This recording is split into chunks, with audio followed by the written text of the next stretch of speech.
Greetings from the underworld. This is your host, Carl Cactus Warmith, and you're listening to Thinker Stinker. The concept is simple.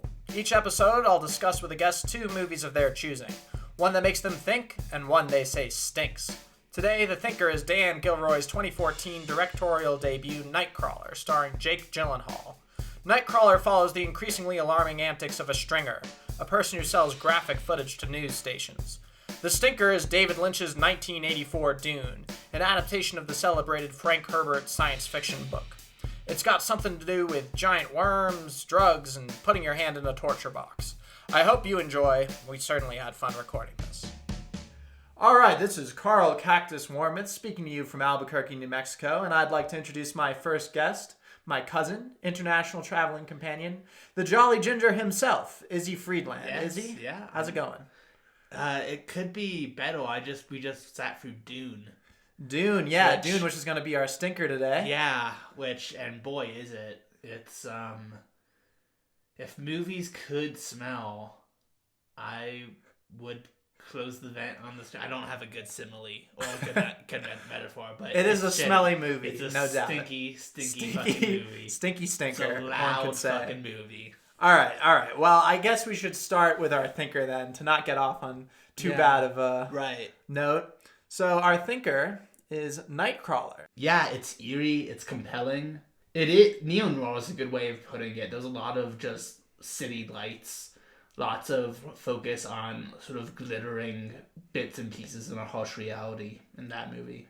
I would agree, yeah. And Which is appropriate because it's about the media industry, really. It's about the media industry, absolutely. And I think it's a scathing commentary on it. It makes me wonder because it's obviously an exaggeration of trends in media, which it keeps sort of in the background, right?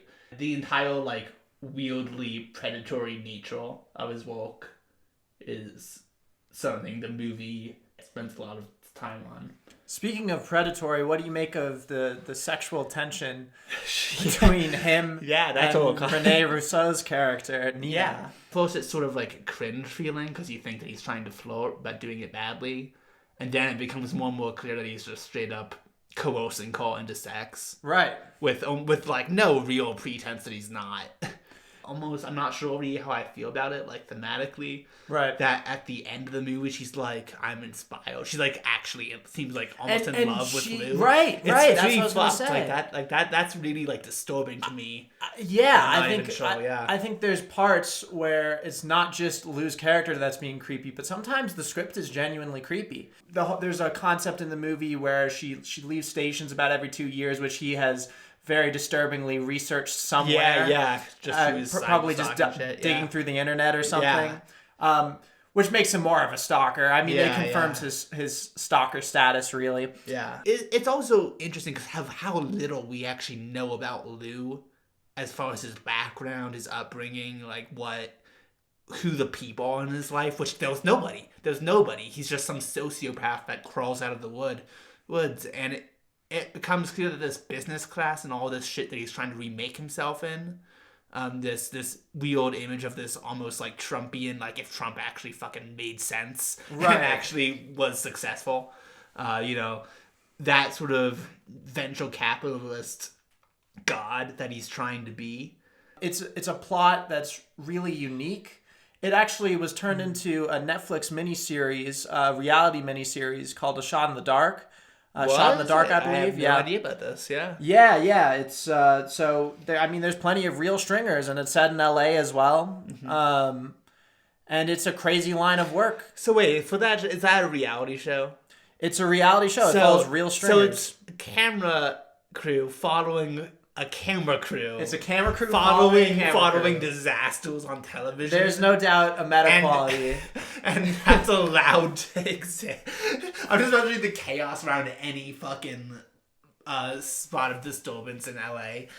Is the police show up, the cameras show up, the cameras on those cameras show up. Yeah, for some reason, New York has this reputation of being the media capital. I think it's totally Los Angeles. Oh, it's absolutely it. LA, yeah. And that's something that when you were mentioning how Lou is kind of just dumped into this movie and has to just find some line of work. And he basically stumbles through a couple potential things and then ends up being a stringer just by happenstance, runs into a car accident on the freeway, which was something that I mocked upon rewatch. But I don't know, it's somewhat believable. Like, you know, we all pass an accident. But it's basically, you go to LA and you find a job. And naturally, it is a fun take on that trope. It's the classic American narrative of you go west and especially in California, you try to become an actor, or you try to or you try to make it somehow. You try to make he does, only he does it by being an utter fucking sociopath, which these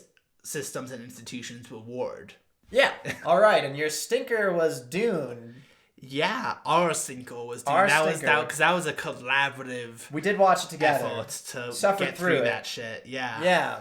It was grueling, really. Yeah. If we weren't blood relatives, and I would say that we were still brothers by trial of this fucking atrocity that is Dune. Yeah, we definitely endured something together. Yeah. So, what were your preconceptions going into Dune? What do you think about the book? What do you think about the culture surrounding it, the fan base, etc.? Yeah, so I've read very little of Dune. I've read enough to like recognize the ways that this movie is obviously related to that. I have not read enough to know how the plot differs and what is significantly different about Dune. I'm not even sure if this describes the entirety of that plot, because that is a thick fucking book. And you know, there's been a couple attempted adaptations of this. This is the only one that's actually been made into a film as of yet, although presumably the one coming out next year, you know, has been made already. I mean, it was supposed to come out this year and it's just been delayed. Oh shit, this year is 2021 now, huh? Yeah, right? Well, shit. Freaky. I can't even wrap my head around that. So I guess it will be coming out later later this year. Shit. There had been an attempted version of this in the early 70s by a Chilean director, Alejandro Jodorowsky, and he was making it into this crazy, it was going to be like a 10 to 14 hour epic. It's like just a huge unwieldy thing. And everyone was like, well, dude, you can't make this. This is too long. This isn't going to work. And so it collapsed. I mean, he also there's a whole documentary about this called Jodorowsky's Dune.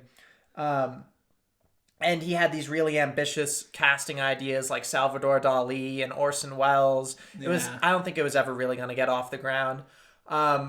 But even David Lynch had made a much longer version of this movie, and the studio cut it down, and he was super dissatisfied with it. The final product, how it was cut. He knows this is no good. Yeah. And David Lynch is an auteur. He's a brilliant auteur. He's made tons of great movies. And I like David Lynch's work a lot. But I do question, knowing what we've seen of this movie. Right. Would it have been better if it was longer? I think absolutely it would not have been better. Right? But the other problem is... It might have made more sense. It might have... I think when Lynch is really given full creative control and it's his own idea and it's his own thing, that's when he's at his best. Right? Sure. With Lost Highway or Blue Velvet, he's better when he's doing his own thing and he's being his idiosyncratic self. But when he's doing something that's not really his... I mean, it works in The Elephant Man, but Dune is really... I mean, it's a Frank Herbert. It's got a whole lore around it. It's... Yeah, and I do want to talk about that because it is one of the weird baggages that this movie carries around. Yeah, it's a worshipped book. It worshipped book. It's how God knows how many fucking pages, just thousands, 1,000 plus. Right, and there's several entries. Yeah, and so the entire series is worshipped, and it's supposed to be about I think the evolution of this planet's society and all the weird shit. And worms. Yeah, and worms. They really like the worms. I am curious about, and I do kind of want to read about Dune as a book. But when I picked up Dune, I didn't enjoy reading it either, because something I do think that this movie captured for me, unfortunately, is the kind of stilted nature of Dune. Right. Of this is how this thing works. This suit makes your perspiration into water. It collects urine and feces in the thighs. It's why? Who decided that needed to be in the final cut? Why is that crucial information? I don't get... You know, like those. Like I feel like Frank Herbert was one of those fucking just sci-fi minds that people love because he gave like intelligent discourse. And my friends fucking love this book. And they're like, sci-fi. And it would seem to be up your alley given your like for fantasy and sci-fi. Yeah, no, I'm into these genres, but I also enjoy when I can read a sentence and I think that is a good sentence. That's an interesting sentence. Right. And that isn't something you get with Dune. Because it's very much all about his ideas, but he doesn't convey those ideas in necessarily the most entertaining way, which this film does capture. Well, I have to bring up the voiceovers, the inner voices in this movie. One of the worst storytelling devices I think I've ever seen in a movie, especially a movie that's feigning this kind of blockbuster status. I mean, it has a huge budget. Yeah. It's trying to be Star Wars almost, given when it was released and some of its content. And yet it's just... It was after Star Wars. It's after Star Wars, yeah. It's in the 80s. Okay. Well, here's the thing is... Dune was always a more intelligent Star Wars. The problem was that something Star Wars got that is sort of the exact inverse of Dune is that you don't have to make people think if you can show them cool thing. Right. It develops its own, Clockwork Orange type vocabulary that presumably works better in the book after repeated familiarity with the terms that are being used and such. But in the movie, man, every time they say something, like you just don't know what they're talking about. Fuck? Like what is this term? That's a ridiculous. The weirding module was the one that cracked us up the most. The bullshit science explanation for that was also fun, but I'm almost certain was taken straight from the book. Right. So you can't tell me Frank Herbert is such a fucking genius all the time because they are thoughts that make a sound is not, in my opinion. See, I was thinking about this adaptation thing, right? Which is an inevitable question with this movie. And take, Blade Runner and Do Androids Dream of Electric Sheep, right? Yeah. They're both different things. Maybe your familiarity with one makes the other better, but they both work separately. It doesn't have to be a faithful adaptation to work, right? I mean, there's a big misconception among people who probably read more than they watch movies that they want the movie to be exactly like the book, and it's a different medium, different kind of story that right. adds itself to. I think that anytime you see an adaptation of a book into a film, or a comic into a film, or a game into a film, right? Which is always ill-advised, I think. Well, the takeaway should not be, they're going to translate it, which is what I think children expect to be the there's some movies and books that are really thick as thieves in terms of content. And even when reading it, you can see the casting choices are perfect. No Country for Old Men is always the one that I think of like that. Oh, is that a very faithful? Yeah, almost down to the page. Damn. I mean, it's absurd. But yeah, I don't know, man. Dune is suffering through a knife fight between Kyle MacLachlan and Sting, in which I'm who are you my rooting eyes for, out. by the way? I was hoping they would I'm both. rooting for the credits to roll. Yeah. I mean, it's just it's unbearable. Don't watch it. I thought it might be fun. It wasn't fun. It was just thought-provokingly bad. Any positives from Dune? Great cast, which is also infuriating because you've got who was the guy you asked about earlier? He's Professor Xavier.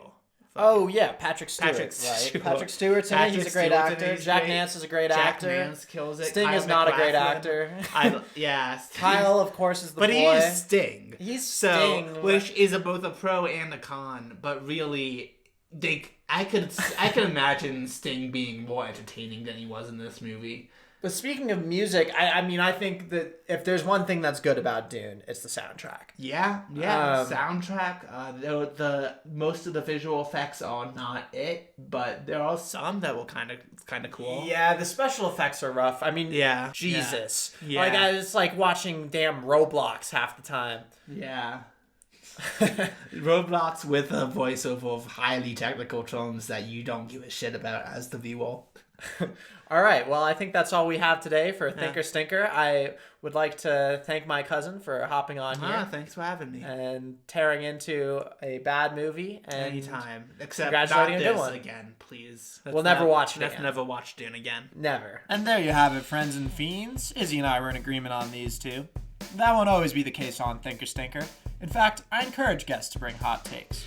There'll be some special episodes too, breaking down thinkers and stinkers from certain subgenres, countries, actors, and directors. For me, Nightcrawler is tied forever to the film Drive, released 3 years before it, which sees Ryan Gosling play a similar on-the-spectrum character zipping through neon LA streets.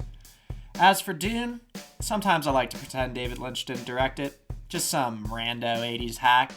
Lynch is one of my absolute favorite directors, and aside from this piece of sci-fi slop, The Straight Story and Inland Empire, I'm a fan of all his feature films. It's one of the many flaws with the ever-tempting auteur theory. Can we really consider Dune as Lynchian as most of his filmography? Not a damn chance. The desert wishes you well, listeners, and so does the cactus.